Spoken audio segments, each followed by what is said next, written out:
There was a time when hi-fi was the centerpiece of the home. Big boxes, massive drivers, speakers built to move air, not just make background noise. It was indeed the golden era of rock and roll, and listening wasn't something that you did in the background, it was intentional. No phones, no distractions, just music. And a lot of audiophiles look back at that era as the best days of their lives, and honestly, I get it. But as much as I respect those speakers, if we're being honest, many of them were not flawless. Large cabinets with minimal bracing, crossovers designed by electrical math instead of acoustic behavior. The truth is, those speakers left a lot on the table. And that, my friends, is what makes the Emotiva Nostala LB12 interesting. It's another serious attempt at bringing that golden era experience into the present, using modern engineering, modern data, and modern expectations. The question is, does it actually work? And with a warm welcome back to New Record Day, that's exactly what we're going to find out. Welcome back to New Record Day. My name is Ron, and if you consider yourself an audiophile or a music enthusiast, welcome home. Make sure you hit the subscribe button and the bell notification so you know when the next video drops. Now, before we get started, let's take a quick second to cover the ethics side of this review. No money has been given in exchange for this video, no sponsorship, no paid placement, and there's no gear being given to me in exchange for a positive review. These speakers are here for evaluation, and everything you're about to hear, my impressions, my measurements, and my conclusions are entirely my own. So, with that out of the way, let's talk about what the Emotiva Nostala LB12 actually are and why they've been getting so much freaking attention. Now, before we get into how these things sound, we need to talk about how they look because Emotiva absolutely knocked this clear out of the park. The Nostala LB12 is without question my favorite retro-styled speaker that I have seen in a very long time, and that's not something that I would say lightly. Visually, the proportions are just right. You've got a classic three-way layout with a 12-inch paper cone woofer, a large dome mid-range, and a 1-inch soft dome tweeter, all presented in a way that feels balanced and intentional, confident without feeling overdone. That dome mid-range deserves special attention. You just don't see large domes being used very often, and it's one of the defining design choices here.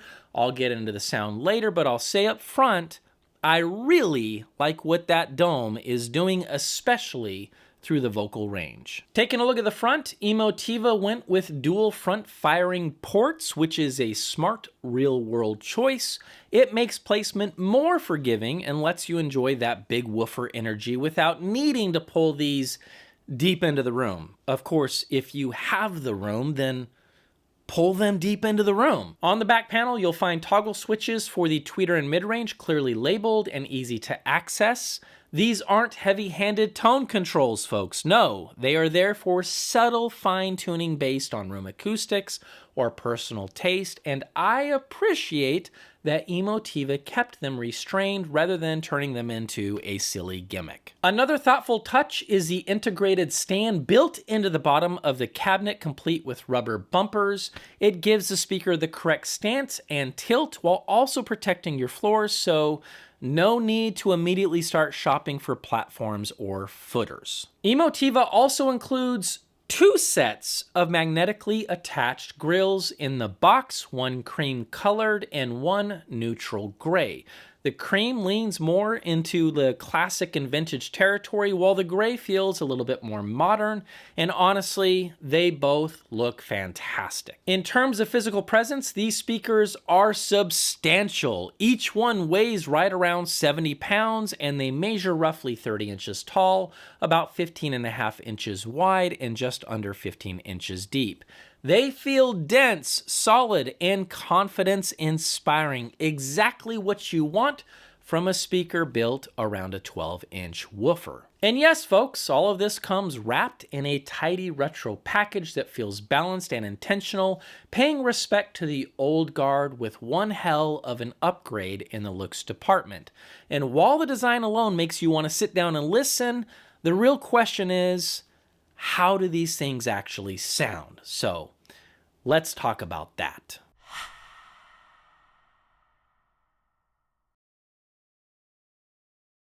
Starting at the top, I'll be up front. I've always had a soft spot for a well-implemented soft dome tweeter, and I really appreciated that Emotiva stayed the course here instead of defaulting to one of their AMT designs, which they've used quite often in the past. This choice feels very intentional with Nostala, and I dig it.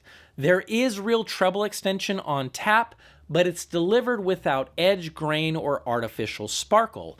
Even listening right on tweeter axis and up close, the top end never sounds sharp or fatiguing. Cymbal hits and harmonics sound natural and connected to the body of the note, not hyped or detached for effect. This isn't a treble presentation that grabs you within the first 30 seconds, but it absolutely rewards for longer listening sessions. Moving into the mid-range, this is really where the Nostala won me over. That dome mid-range brings a level of texture and tonal density to vocals that I find incredibly satisfying. Voices don't come across razor thin or etched. Instead, they have real body and a sense of velocity behind their projection. You hear the energy and intent in a performance without the speaker leaning too hard into the presence region.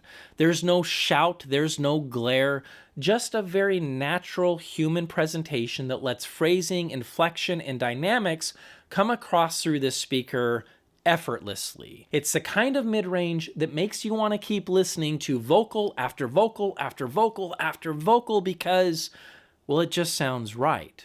Now, down low, I've always had a lot of respect for a well-executed paper cone woofer, and the Nostala reinforces why.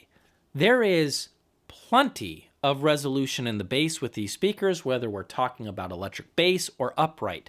Pitch definition is excellent, detail is easy to follow, and notes start and stop cleanly. This isn't boring one-note bass, and thankfully, there's none of that bloated, flabby low-end nonsense either. No well farts here, folks.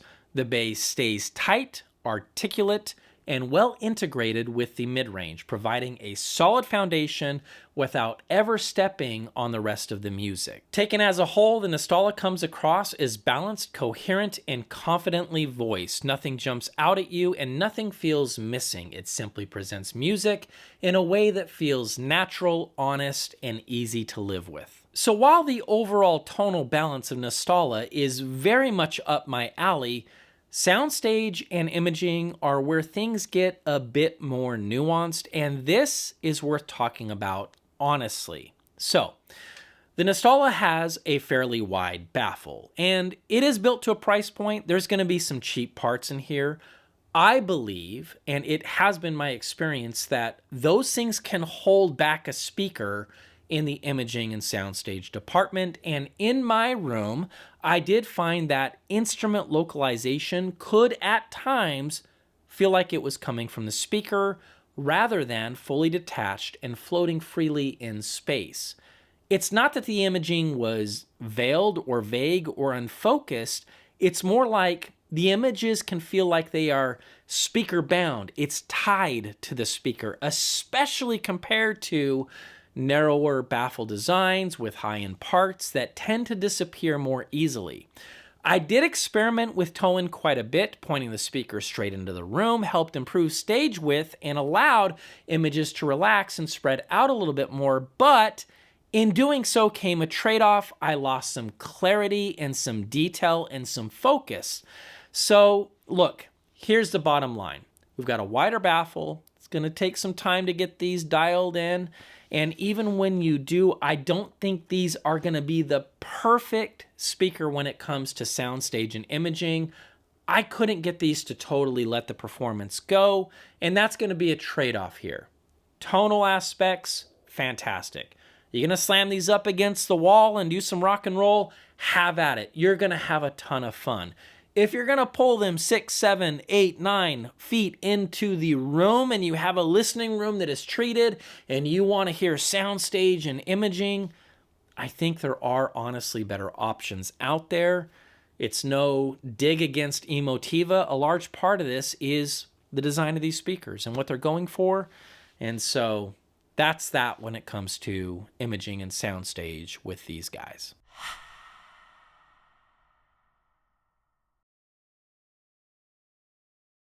Before we move into measurements, I want to give you guys a chance to hear what I have been describing throughout this review. All of these sound clips that you're about to hear were recorded using my Zoom F8N in my Earthworks QTC40s. This is a setup that I trust because it's extremely fast, neutral, and consistent. For each example, you will first hear a reference clip as if it's straight from the CD, and then it's going to be followed by the recorded playback of the Emotiva Nostala LB12s. The goal here isn't to perfectly recreate what I am hearing in the room. That's another thing, but to give you at least a meaningful point of comparison. As always, listen for relative differences, not absolutes. Pay attention to things like tonal balance, texture through the vocals, bass articulation, so on and so forth. And if you want to get the most out of the sound clips, I do recommend putting on a good pair of headphones. That'll probably give you the best clean playback. You can play it back on speakers, but depending on your room, that might cause a mess. So I recommend headphones. That's going to be your best bet. And with that, let's see how these things sound.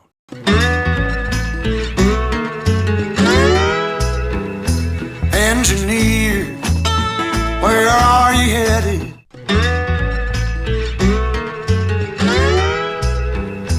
Engineer, where are you headed?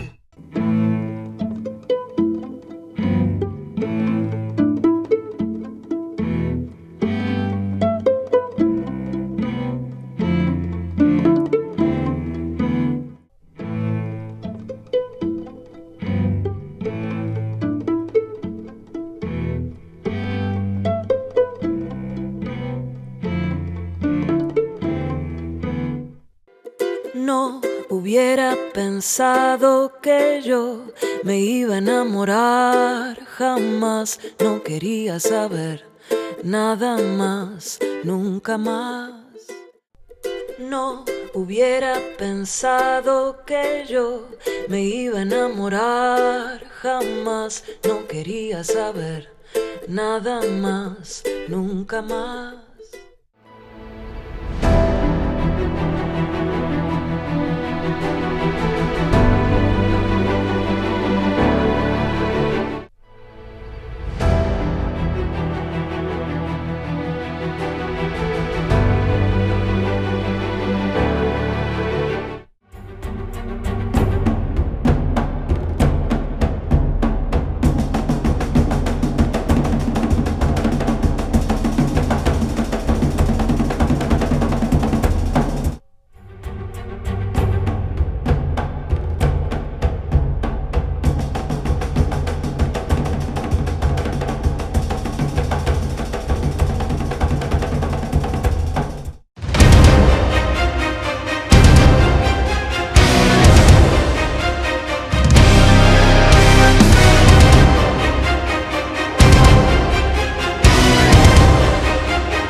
All right, so before we wrap things up, let's take a look at some measurements. And as always, these are here for context, not as the final word. All of these measurements were taken using my Clio Pocket with a 6 millisecond gated time window, which gives us reliable data down to roughly 200 hertz. The display scale is set from 75 to 100, and what you're seeing here reflects how the speaker behaves above that point in a controlled environment. The set includes on-axis response, grill effects, horizontal and vertical off-axis behavior, 2 waterfall views, and finally a measurement showing what the rear toggle switches are actually doing. Starting with the on-axis response, overall, this is a well-behaved, generally smooth result. There's nothing here that immediately raises red flags, and the tonal balance lines up nicely with what I heard during listening. That said, there is a noticeable crown centered around roughly 1 kilohertz, and it shows up consistently not just in the frequency response, but also in the waterfall plots. While I didn't notice this as a major issue during my listening impressions, it is there, and some listeners may be more sensitive to that region than others, so keep that in mind. Looking at the waterfall plots, there are some traces of stored energy, particularly around that same area. It's not excessive, not the worst that I've seen, but it is there. It's something that we need to just acknowledge and say, okay, speaker has a little bit of stored energy. It's not squeaky clean, but again, not the worst that I've seen, and overall, not bad. Moving on to the grill effect, this is actually a pretty strong showing. Running the speakers with the grills on introduces some minimal change, nothing crazy, which means if you must, you've got kids, you've got pets, whatever, you can enjoy this retro look without having to pull the grills off. But pull the grills off if you're critically listening. There is a slight difference, but they did a good job with the grills. They're not making a total mess of the response and wrecking it. Both the horizontal and vertical off-axis measurements look solid as well. There are no major dips, no strange lobing issues, and there's no abrupt changes that would suggest poor driver integration. This supports the idea that Nostala maintains a consistent tonal balance across different listening positions. Finally, I've included a measurement labeled as toggles, which shows what the rear toggle switches are actually doing. As you can see, the effect is subtle, roughly 1 decibel or less of attenuation for both the tweeter and mid-range. These are clearly fine-tuning controls, not tone controls, and I think that's exactly the right approach when it comes to a speaker like this. And there we have it, folks. Let's circle back around to the question that we started this with. The golden era of hi-fi gave us something special. Big speakers, big sound, and a listening experience that felt intentional and immersive. But as much as we romanticize that time, a lot of those designs came with real compromises. Cabinets that weren't particularly well braced or controlled, crossovers built around electrical parameters instead of acoustic behaviors, and voicing choices that didn't always age so gracefully. The Emotiva Nostala LB12 feels like a very conscious attempt to revisit that experience, not by copying the past, but by learning from it. What you get here is a speaker that delivers scale, weight, and physical presence, but does so with far better control, coherence, and balance than many of those older designs ever managed. The soft dome tweeter avoids fatigue, the dome mid-range brings real texture and humanity to vocals, and the paper cone woofer delivers bass that's articulate and musically grounded rather than bloated or one note. Are these perfect? No, and maybe they don't need to be. What matters is that the choices Emotiva made feel intentional and the trade-offs are honest and understandable. Taken as a whole, the Nostala LB12 comes across as a speaker that respects the old guard but isn't trapped by it. It keeps what worked, fixes what didn't, and presents the result in a package that's visually compelling, easy to live with, and genuinely enjoyable to listen to for long stretches of time. So yes, I do think Emotiva has given us another great retro-inspired speaker, and more importantly, one that addresses many, if not most, of the shortcomings that defined those older designs.